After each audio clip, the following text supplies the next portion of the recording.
ನಮಸ್ಕಾರ, ಸುಧಾಸ್ ಕಿಚನ್ಗೆ ಸ್ವಾಗತ. ತುಂಬ ರುಚಿಯಾಗಿರುತ್ತೆ ಈ ಸಾರು. ನೀವು ಒಂದ್ಸರಿ ಮಾಡಿ ನೋಡಿ. ಮುದ್ದೆಗೂ ಅನ್ನಕ್ಕೂ ತುಂಬ ಚೆನ್ನಾಗಿರುತ್ತೆ. ಇವತ್ತು ಹುರುಳಿಕಾಳು ಪಲ್ಯ ಮತ್ತು ಸಾರು ಮಾಡೋದು ಹೇಗೆ ಅಂತ ನೋಡೋಣ. ದಿನಾಲೂ ಸಾಂಬಾರು ತರಕಾರಿ ಬೆಳೆಸಿ ಮಾಡಿ ಬೇಜಾರಾಗಿದ್ದರೆ ಈ ಥರ ಹುರುಳಿಕಾಳು ಪಲ್ಯ ಮತ್ತು ಸಾಂಬಾರು ಮಾಡ್ಕೊಳ್ಳಿ, ತುಂಬ ಚೆನ್ನಾಗಿರುತ್ತೆ. ರಾತ್ರಿನೇ ಹುರುಳಿಕಾಳು ನೆನೆಸಿಟ್ಕೊಂಡಿರೋದು. 1-1.5 ಕಪ್ನಷ್ಟು ನೀರು ಹಾಕ್ಕೊಂಡು ಹುರುಳಿಕಾಳು ಬೇಯಿಸ್ಕೊಳ್ಳೋಣ. ಓಕೆ, ಸ್ವಲ್ಪ ಉಪ್ಪು ಹಾಕ್ತಾಯಿದ್ದೀನಿ, ಸ್ವಲ್ಪ ಅರಿಶಿನ. ಹುರುಳಿಕಾಳು ಮೆತ್ತಗೆ ಬೇಯಿಸ್ಕೊಳ್ಳೋಣ. ಮೀಡಿಯಂ ಫ್ಲೇಮಲ್ಲಿ 5-6 ವಿಸಲ್ಲು ಕೂಗಿಸ್ಕೊಂಡಿರೋದು.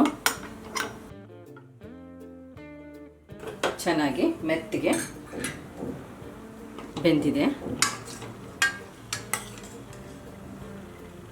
ಇದಕ್ಕೀಗ ಒಗ್ಗರಣೆ ಹಾಕ್ಕೊಳ್ಳೋಣ. ಬೆಂದಿರೋ ಕಟ್ಟು ತೆಕ್ಕೊಂಬಿಡೋಣ. ಪ್ಯಾನಿಗೆ 2 ಟೀ ಸ್ಪೂನಷ್ಟು ಎಣ್ಣೆ ಹಾಕ್ಕೊಳ್ಳೋಣ. ಸಾಸಿವೆ ಹಾಕ್ಕೊಳ್ಳೋಣ. ಜೀರಿಗೆ, 2 ಹಸಿಮೆಣಸಿನಕಾಯಿ ಹೆಚ್ಕೊಂಡಿರೋದು ಸಣ್ಣದಾಗಿ, 1 ಮೀಡಿಯಮ್ ಸೈಜ್ ಈರುಳ್ಳಿ ಸಣ್ಣದಾಗಿ ಹೆಚ್ಕೊಂಡಿರೋದು, ಕರಿಬೇವು. ಈರುಳ್ಳಿ ಸ್ವಲ್ಪ ಕಲರ್ ಚೇಂಜ್ ಆಗಲಿ.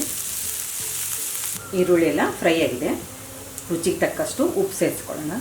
ಬೇಯಿಸುವಾಗ ಹುರುಳಿಕಾಳು ಬೇಯಿಸುವಾಗ ಉಪ್ಪು ಹಾಕಿತ್ತು, ನೋಡಿ ಹಾಕ್ಕೊಳ್ಳಿ ಉಪ್ಪು. ಸ್ವಲ್ಪ ಅರಿಶಿಣ ಪುಡಿ. ನಾನಿಲ್ಲಿ ಹುರುಳಿಕಾಳಿಗೆ ಮೆಂತ್ಯ ಸೊಪ್ಪು ಸೇರಿಸ್ತಾ ಇದ್ದೀನಿ. ಒಂದು ಸಣ್ಣ ಕಟ್ನಷ್ಟು ಮೆಂತ್ಯ ಸೊಪ್ಪು ಚೆನ್ನಾಗಿರುತ್ತೆ. ಸಣ್ಣದಾಗಿ ಸೊಪ್ಪು ಹೆಚ್ಕೊಂಡಿರೋದು, ಕ್ಲೀನಾಗಿ ನೀರಲ್ಲಿ ತೊಳೆದು ಒಂದು 10 ನಿಮಿಷ ಉಪ್ಪಿನ ನೀರಲ್ಲಿ ನೆನೆಸಿಟ್ಟಿದ್ದು. ಬೆಂದಿರೋ ಹುರುಳಿಕಾಳು ಮಿಕ್ಸ್ ಮಾಡ್ಕೊಳ್ಳೋಣ. ಹುರುಳಿಕಾಳು ಪಲ್ಯ ರೆಡಿಯಾಗಿದೆ. ಈಗ ಹುರುಳಿಕಾಳು ಸಾರು ಮಾಡ್ಕೊಳ್ಳೋಣ.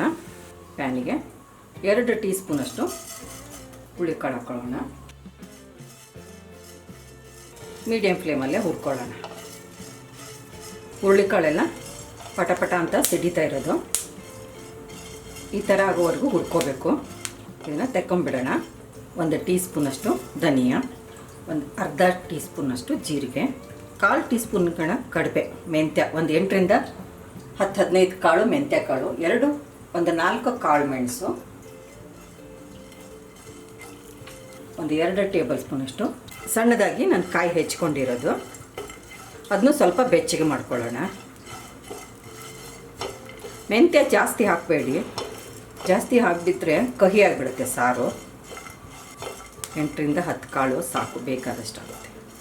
ಈಗ ನೋಡಿ ಜೀರಿಗೆ ಎಲ್ಲ ಹುರ್ಕೊಂಡಿದೆ. ಗ್ಯಾಸ್ ಆಫ್ ಮಾಡ್ಕೊಳ್ಳೋಣ. ಹುರಿದಿರೋ ಹುರುಳಿಕಾಳು ಸೇರಿಸ್ಕೊಳ್ಳೋಣ. ಗ್ಯಾಸ್ ಆಫ್ ಮಾಡಿಕೊಂಡು ಖಾರದ ಪುಡಿ ಸೇರಿಸಿ, ಅರ್ಧ ಟೀ ಸ್ಪೂನಷ್ಟು. ಇದನ್ನು ನೀರು ಹಾಕಿ ನುಣ್ಣಗೆ ಪೇಸ್ಟ್ ಮಾಡ್ಕೊಳ್ಳೋಣ. ಸಾರಿಗೆ ತುಪ್ಪದ ಒಗ್ಗರಣೆ ಹಾಕ್ಕೊಳ್ಳೋಣ. ಸಾಸಿವೆ ಹಾಕ್ಕೊಳ್ಳೋಣ. ಜೀರಿಗೆ ಹಾಕ್ಕೊಳ್ಳೋಣ. ಸ್ವಲ್ಪ ಜೀರಿಗೆ ಕೆಂಪಗಾಗಲಿ. ನಾನು 1 ಗಡ್ಡೆ ಬೆಳ್ಳುಳ್ಳಿನ ಜಜ್ಜಿಟ್ಕೊಂಡಿದ್ದೀನಿ. ಬೆಳ್ಳುಳ್ಳಿ ಹಾಕ್ಕೊಳ್ಳೋಣ.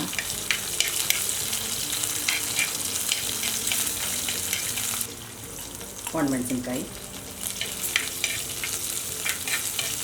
ಬೆಳ್ಳುಳ್ಳಿ ಸ್ವಲ್ಪ ಕೆಂಪಾಗಲಿ. ರುಬ್ಬಿಟ್ಕೊಂಡಿರೋ ಪೇಸ್ಟ್ ಹಾಕ್ಕೊಳ್ಳೋಣ.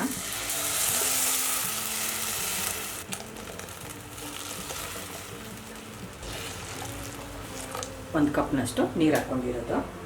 ನೆಲ್ಲಿಕಾಯಿ ಗಾತ್ರದ ಹುಣಸೆಹಣ್ಣು ನೆನೆಸಿ ರಸ ತೆಗೆದಿಟ್ಕೊಂಡಿರೋದು. ರುಚಿಗೆ ತಕ್ಕಷ್ಟು ಉಪ್ಪು, ಸ್ವಲ್ಪ ಬೆಲ್ಲ.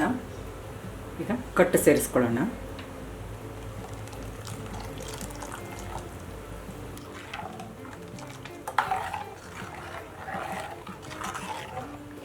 ಖಾರ ಕಮ್ಮಿ ಅನಿಸಿದರೆ ಈಗ ಸ್ವಲ್ಪ ಖಾರ ಸೇರಿಸ್ಕೋಬೋದು. ಖಾರ, ಉಪ್ಪು. ಈಗ ಕುದಿಸೋಣ. ಇದನ್ನು ಚೆನ್ನಾಗಿ ಕುದಿಬೇಕು. ನಿಮಗಿದನ್ನು ಎಷ್ಟು ತೆಳ್ಳಗೆ ಬೇಕೋ ಅಷ್ಟು ತೆಳ್ಳಗೆ ನೀವು ಮಾಡ್ಕೋಬೋದು.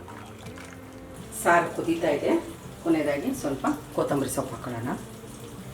ರುಚಿಕರವಾದ ಸಾರು ರೆಡಿಯಾಗಿದೆ.